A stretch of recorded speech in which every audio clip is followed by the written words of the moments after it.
Et salut à tous, on se retrouve à nouveau aujourd'hui pour faire un bilan sur ce qui s'est passé sur Splinterlands en 2022 et voir un petit peu quelles sont les perspectives pour 2023. J'ai pris pas mal de notes, il est possible que j'ai oublié certaines choses, hein, j'ai pas revérifié tous les town halls pendant un an pour m'assurer que j'ai bien tout noté.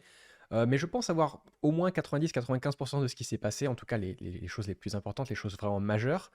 Ça va nous permettre de faire un petit peu le point sur ce qui s'est passé, et en fait on va se rendre compte que certes, on n'a pas avancé autant que ce qu'on aurait voulu. Évidemment, il y a plein de choses qui sont pas encore là, qui devraient être là, mais il s'est quand même passé pas mal de choses. L'objectif de cette vidéo n'est pas d'excuser les retards, n'est pas de chiller le projet non plus, hein. Je sais moi-même être critique, hein. Si vous me suivez un petit peu depuis un certain temps, je me gêne pas à critiquer le projet de temps en temps. Cela dit, personnellement, j'ai rien vendu. Enfin, j'ai rien vendu. J'ai vendu deux trois trucs, mais j'ai pas vendu mes actifs, hein. J'ai plusieurs milliers de dollars, peut-être 10 000 dollars encore d'actifs. Euh, je continue de holder.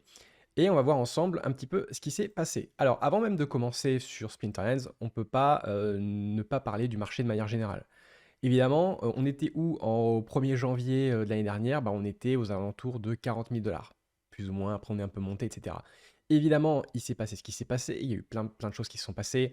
Récession, inflation, guerre en Ukraine, tension avec Taïwan, la politique zéro Covid en Chine aussi. J'aurais peut-être pas dû dire ce mot-là, je vais peut-être le censurer, parce que sur YouTube, ça passe pas trop. Avec les problèmes d'approvisionnement, etc., depuis la Chine. On a vu au mois de mai un gros crash. Alors, il y a eu le Terra Luna. Je ne sais pas si c'était en mai ou en juin. Enfin voilà, on voit que ça a bien crashé. On est descendu à 20 000 assez rapidement. Il y a eu Three Arrows Capital, Celsius, plus récemment, il y a eu FTX. Plein de choses. Ce qui fait qu'on se retrouve finalement à ranger à 20 000 pendant pas mal de temps. Et là, même depuis 2 mois, on est plutôt à 17 000. On range vraiment. C'est très étonnant à quel point on range à 17 000. On voit aussi que les volumes ici, je pense que ça doit être les volumes. On voit que les volumes sont beaucoup plus faibles en ce moment. Et on va voir ce qui va se passer. Donc ça, c'est pour le bilan. Encore une fois, pour les perspectives 2023, j'en parlerai un petit peu plus tard. Là, voilà ce qui s'est passé grosso modo en 2022. Donc forcément, si le Bitcoin est passé de 42 000 à 17 000, autrement dit, il a été divisé par 3, évidemment que ça a eu un impact sur tout l'écosystème crypto, y compris les projets NFT gaming comme Splinterlands. Donc évidemment, c'est ça qu'il faut garder à l'esprit. Certes, Splinterlands a pas mal corrigé, d'ailleurs beaucoup plus que Bitcoin, hein, évidemment, mais c'est aussi dû à ça. Et quand il y aura à nouveau un bull run, on peut s'attendre à ce que ça monte pas mal. Donc voilà un petit peu pour le marché de manière générale. Donc ça a été vraiment une année assez difficile, les gens sont très pessimistes, ils sont assez frileux pour investir, et moi le premier, hein. D'ailleurs, ce qu'on peut voir aussi, où est-ce que je peux voir ça? C'est bizarre que je ne l'ai pas, hein. Je vais aller sur CoinMarketCap, parce que normalement j'ai une watchlist. Alors bon, je vais faire autrement, je vais taper SPS. Du coup, je pense que je vais pas couper ça au montage, hein, c'est pas grave, ça prendra quelques secondes. Donc le SPS, si on s'amuse, entre guillemets, à regarder ce qui s'est passé sur un an, ça va piquer, attention. On était à 17 centimes. Je pensais qu'on était plus haut. C'était il y a un an, ça? 10 janvier 2022. Ouais, c'était il y a un an. Ok, on était déjà à 17 centimes. On avait déjà énormément corrigé alors, hein. Parce que si on va plus loin, on était monté à 1 dollar peut-être 2-3 mois avant, quoi. Ah, ouais, on était à 17 centimes déjà, ok. Bon, on a quand même corrigé de 90% puisqu'on est à 2 centimes. Non, pas 90. Un peu moins. Peut-être dans les 80-85%. Sachant que Bitcoin a corrigé de, comme je disais, divisé par 3, ça fait du moins 65-70% à peu près. Donc certes, on a moins bien performé que Bitcoin, mais en réalité, je suis assez surpris que je m'attendais à pire en fait. Plutôt 17 centimes, ok. C'est assez étonnant. Je pensais que c'était pire que ça. Ok. Et si on va sur le DEC, ah, le DEC par contre, là c'est autre chose. Puisqu'on était au-dessus du PEG, hein, pendant très longtemps. Alors on va regarder sur un an ce que ça donne. Ça a l'air un peu plus violent déjà. Là on est à quoi? On est à 0,0005. Et là c'était 0,0039. Donc c'est quoi? C'est divisé par 10 ou divisé par 100 ça? Non, divisé par 10. Un peu moins de divisé par 10. Donc pareil, une correction genre de 80%, quelque chose comme ça. Donc on a quand même moins bien performé que Bitcoin, évidemment, entre guillemets, hein, si on peut. Enfin, Bitcoin n'a pas performé puisqu'il a baissé. Mais grosso modo, c'est pas aussi mal que ce que j'aurais pu penser. On était déjà sous le peg en fait. Non. Non, on était 4 fois au-dessus du peg, ouais, c'est ça. C'est 0,001 le peg. Donc on était 4 fois au-dessus du peg et on est arrivé au peg à peu près par là, quoi. Dans ces eaux-là. Voilà, à peu près ici en juin. Ok, donc voilà un petit peu pour les valeurs des différents tokens. Alors évidemment, je vais pas faire tous les tokens, hein, je vais pas regarder les lends, je sais pas quoi, les nodes, les trucs, les machins.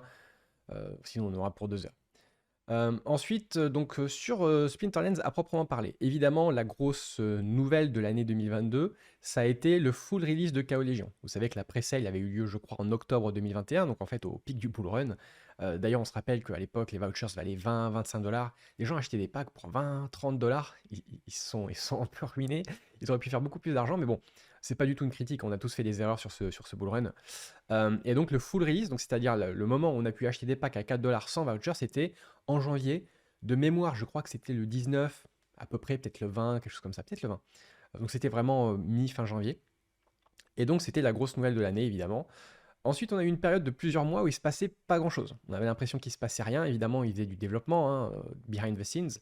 Mais il n'y avait pas trop d'updates, on voyait pas trop le bout, on voyait pas de résultats en fait. On savait qu'ils bossaient, mais on voyait pas de résultats. Ensuite, il y a eu plusieurs choses qui se sont passées à peu près en même temps, je dirais peut-être aux alentours du mois de mai, à peu près mois de mai, mai-juin. Il y a eu les nodes, donc la pré-sale des nodes.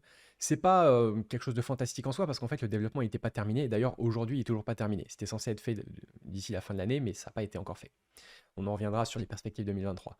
Il y a eu la vente de Waka, le summoner légendaire promo, Death, qui donne poison à toutes les cartes. Donc voilà, c'était une promo, je crois que c'est parti en moins d'une minute. J'en avais pas pris personnellement. Je le trouvais pas très fort et je le trouvais vraiment cher par rapport à ce que c'était. Je crois qu'on pouvait uniquement l'acheter en SPS et en vouchers. Donc c'était à l'époque où ils disaient encore oui, on va donner de l'utilité aux SPS et aux vouchers. Donc tous les trucs intéressants qu'on va pouvoir acheter, ça sera uniquement en SPS et en vouchers. On va voir après que ils ont un peu changé d'avis, ils ont un peu retourné leur veste. Mais voilà, il y a eu ça. Et ensuite, bah, la grosse nouvelle, c'était Modern et Wild. La séparation des deux poules finalement. Donc il y avait une poule de DEC en Modern, une poule de DEC en Wild. À l'époque, on gagnait encore du DEC dans nos rewards. Ensuite, ça a switché. Je vais y revenir après. Et donc, bah, ça a aussi changé complètement tout le système de reward où maintenant on gagnait beaucoup plus de chests. Dans les chests, on pouvait gagner plusieurs potions, on pouvait gagner bah, des mérites, je crois. Alors, je sais pas si c'était déjà implémenté dès le début, je me souviens pas. Des packs, enfin voilà, il y a eu pas mal de choses qui ont changé. C'était un peu plus fun. Par contre, ça a aussi augmenté fortement l'inflation des cartes reward notamment, ce qui pose aussi un problème. D'ailleurs, un truc que j'ai pas noté, si je l'ai noté dans les points négatifs, mais je peux le dire dès maintenant, c'est qu'il y a toujours un problème de bot sur Splinterlands. C'est pas aussi marqué qu'avant parce qu'on voit que le nombre d'utilisateurs par jour est beaucoup plus faible qu'il y a un an. Mais il y a quand même vraiment beaucoup de bots encore, surtout sur les ligues inférieures.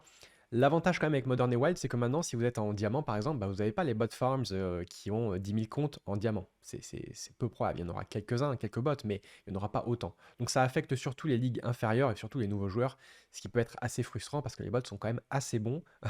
Et donc quand on est nouveau joueur, qu'on comprend pas bien le jeu, qu'on est un peu moyen et qu'on tombe sur des bots qui sont quand même assez performants, c'est très frustrant.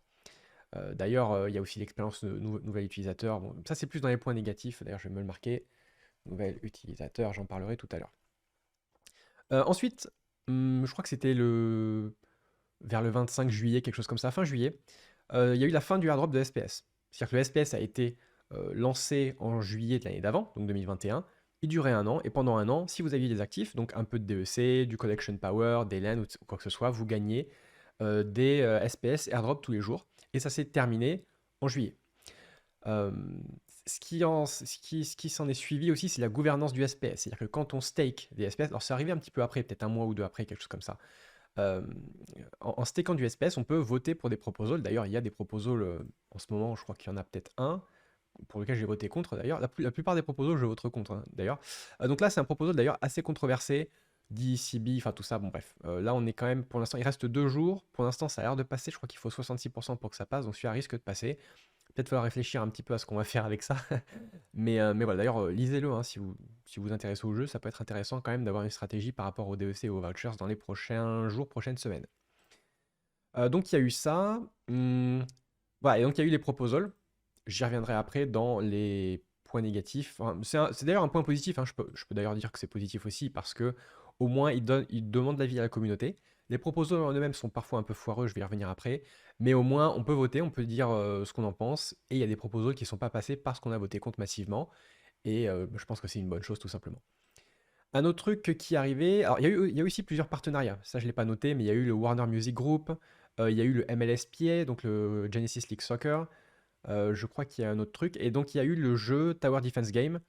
Je crois que le studio s'appelle Double Coconut, un truc comme ça. Je sais plus si c'est du outsourcing ou si c'est vraiment. Enfin, je crois que c'est du outsourcing. Je crois que c'est vraiment eux qui travaillent sur le jeu à proprement parler. Donc ça doit être du outsourcing. Et donc, l'idée du Tower Defense, pour l'instant, c'est juste de la pré-sale. D'ailleurs, on peut regarder où est-ce qu'on en est. Bah, d'ailleurs, même sur KO Legion, on en parlait tout à l'heure. On en est à 12 300 000, ok. Et le Tower Defense, on en est à combien? Est-ce qu'on a atteint le million? Pas encore. Non, pas du tout.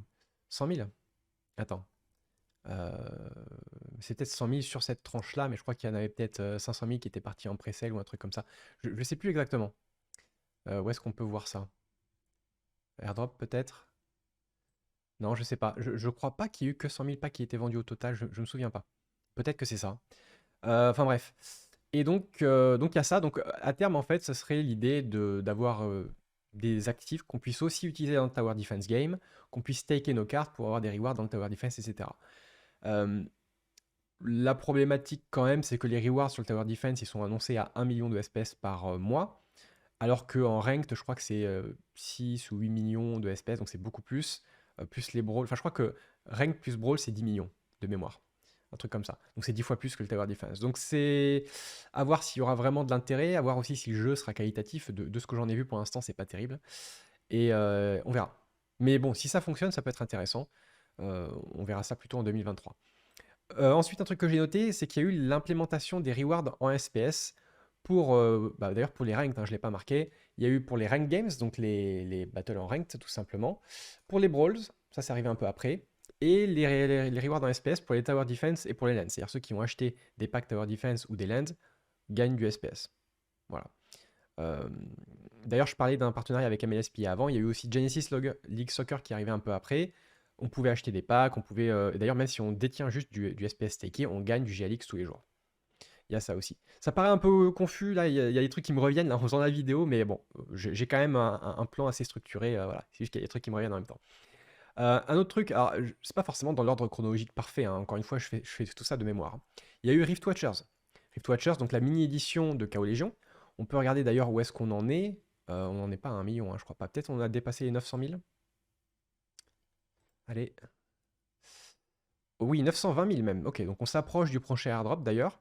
Il reste 80 000 packs pour le prochain airdrop. Il y aura 3 millions de packs au total. Ça coûte 5 dollars en SPS par pack. Et bah, c'est un des rares actifs qui tient quand même assez la route. Il n'y a pas eu trop de baisse de valeur, tant que ce soit au niveau des cartes ou des packs. Donc c'est assez intéressant. Encore une fois, forcément, il y a 1 million de packs Rift Watchers contre plus de 12 millions de KO Légion. Donc forcément, ils sont 12 fois plus rares, voire même 13 fois plus rares presque. Donc forcément, ils ont pas mal de valeur, surtout qu'en plus, les cartes sont quand même plutôt pas mal. Donc personnellement, j'aimerais acheter un petit peu plus de cartes Rift Watchers, mais vu que les prix baissent pas, ou très peu, c'est un peu compliqué. Donc ça, c'est quand même un peu la réussite, entre guillemets, de l'année, c'est qu'ils ont sorti un truc qui maintient sa valeur dans le temps, pour l'instant. On verra. Évidemment, ils ont essayé de changer ça, je vais y revenir après dans les points, à mon sens, négatifs. Ensuite, il y a eu Splinterfest, donc c'était un événement à Las Vegas, je crois que c'était 9-10 octobre, quelque chose comme ça, avec aussi une carte promo pour Lux Vega. Donc ça, c'était un événement qui, à mon sens, n'était pas forcément nécessaire, pas forcément indispensable, surtout qu'après, il s'est passé un truc. Mais Splinterfest, voilà, ils ont annoncé des choses, ils ont fait un tournoi qui était d'ailleurs... ils se sont rendus compte que le format des tournois n'était pas terrible. Mais voilà, ils ont fait des annonces, ils ont montré des trucs, c'était un événement présentiel, donc c'était bien dans le sens où bah, les mecs de la communauté ont pu se rencontrer directement à Las Vegas, donc c'était essentiellement évidemment des Américains, peut-être des Canadiens, peut-être des gens qui venaient... Remarque, il y a des gens qui venaient d'Europe ou même du Japon, il y a quelques Japonais qui y sont allés, parce qu'ils sont très bons les Japonais en tournoi. Mais bon, globalement, c'était quand même pas mal de Nord-Américains. Et donc, voilà, c'était bonne vibe et tout, c'était fun, mais voilà. Et après, c'est là où ça a été un peu la douche froide pour tout le monde, c'était que Splinterlands a viré la moitié de son staff. Je crois que c'était 45% de ses effectifs qui ont été virés, tout simplement. Alors beaucoup de mecs de l'équipe créative, marketing, mais un peu de tout en fait, hein. Je crois que il y a juste quelques développeurs qui ont été virés, mais pas beaucoup, moins de 10%, je crois vraiment très très peu. Peut-être même aucun, je sais plus, mais les développeurs ont quand même pas trop bougé. Mais sinon, ouais, virer la moitié du staff, du support client, des modérateurs, des trucs, des machins. C'était quand même un peu la douche froide. C'est là où on s'est rendu compte que peut-être que Splinter ne gagnait pas autant d'argent que ça. Ce qui est surprenant parce que, encore une fois, si on fait le point sur l'année, KO Légion, c'est quand même des millions et des millions et des millions de dollars qui sont arrivés.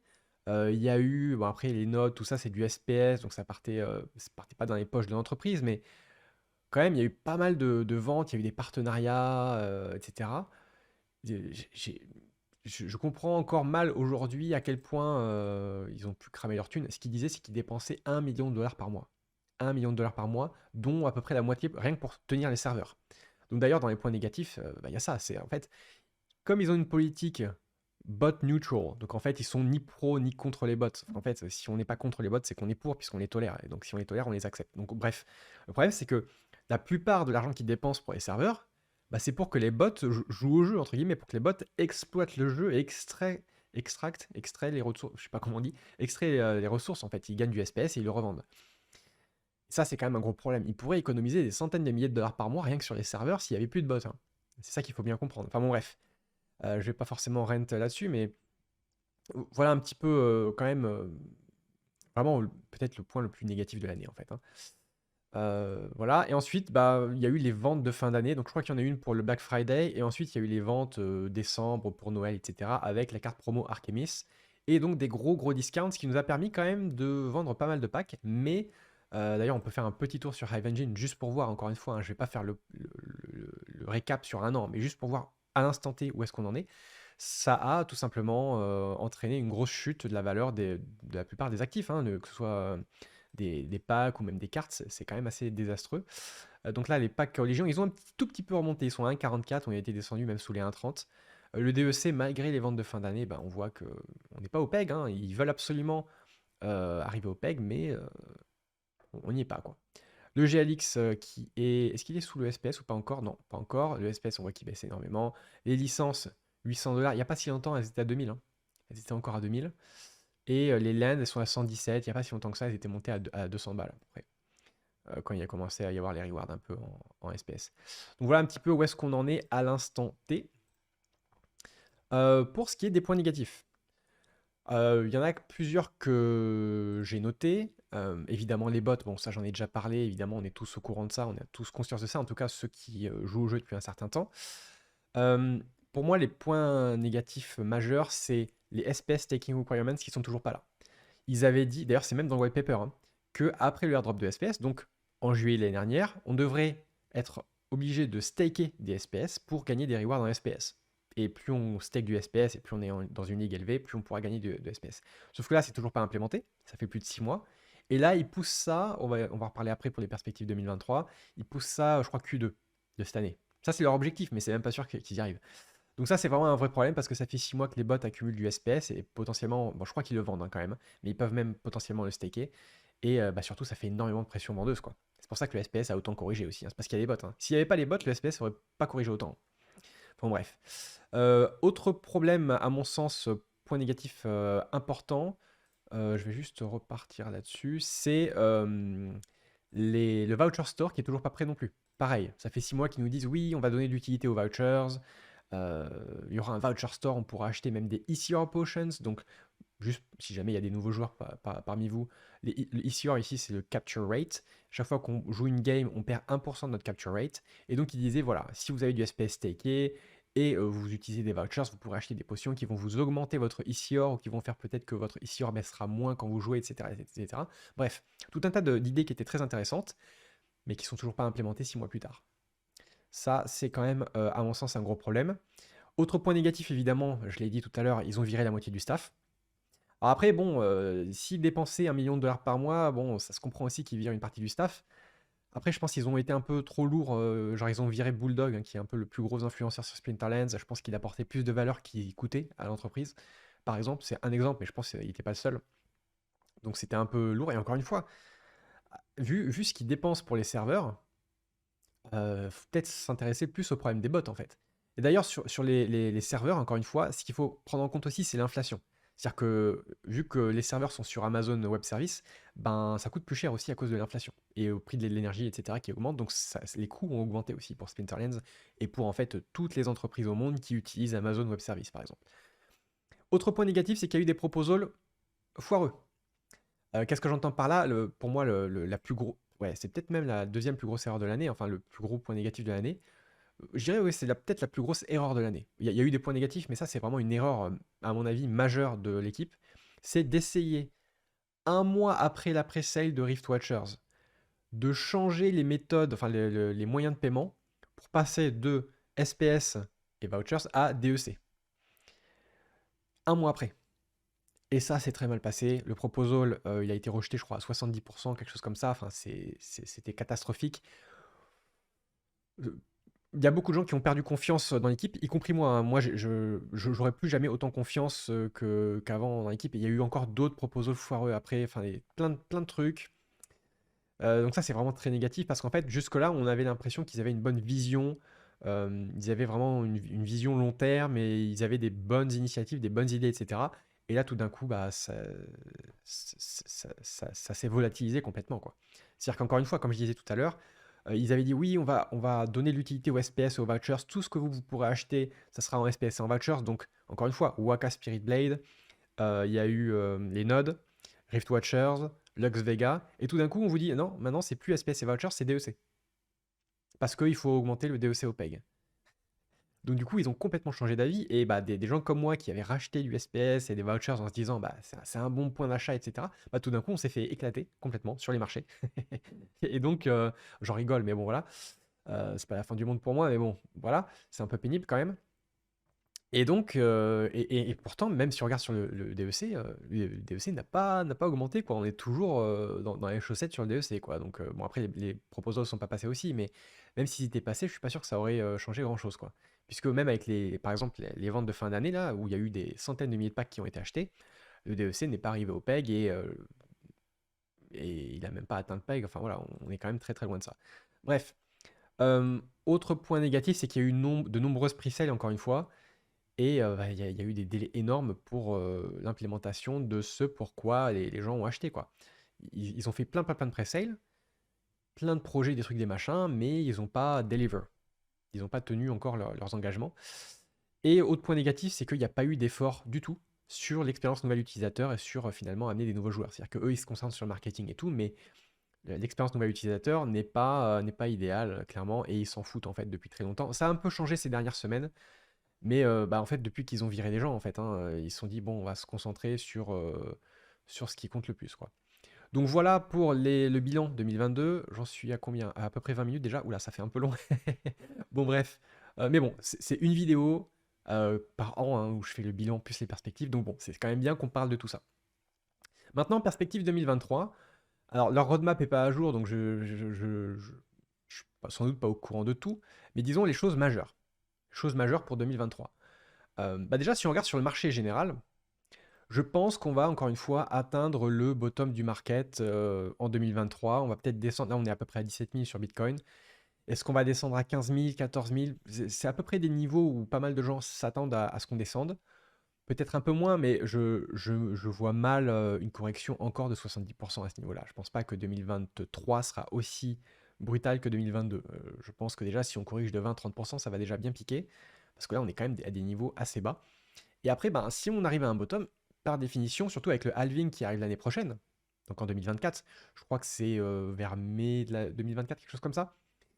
Donc on sera à quelques mois à la fin de l'année 2023 du halving. Et en général, si on regarde historiquement, je crois que c'est à peu près, ouais, à peu près à partir de 8-9 mois avant le halving qu'on commence à voir une tendance haussière assez majeure, assez importante, parce que les gens anticipent le halving justement.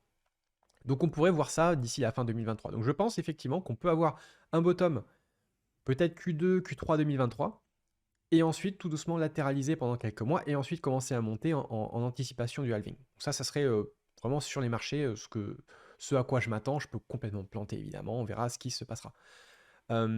Pour Splinterlands à proprement parler, fin de Chaos Légion le 31 mars au plus tard. C'est-à-dire que maintenant c'est décidé, on burn tous les packs restants le 31 mars, donc c'est dans un peu moins de 3 mois. On voit qu'on avance quand même pas mal, on burn 25 000 packs par jour. Donc là, il est probable qu'on arrive à 13 millions de packs, soit fin janvier, soit début février. Donc on aura le airdrop du Summoner légendaire Death à 13 millions. Et ensuite à 14 millions, donc environ un mois et demi plus tard, on aura le dernier airdrop du Summoner légendaire Dragon. Et ensuite à 15 millions, c'est terminé. Sachant que, encore une fois, il reste 3 millions de packs. On est à peu près à moitié du PEG sur le DEC. Ce qui fait 2 dollars par pack. Donc ça fait à peu près 6 millions de dollars. pour l'instant, ça fait encore quand même beaucoup d'argent, mais sur la fin, en fait, plus on va avancer vers les 15 millions, plus les gens vont FOMO, plus les gens vont se dire, OK, c'est maintenant ou jamais. On sera plus jamais à des prix aussi faibles, et donc ça devrait s'accélérer vraiment sur la fin.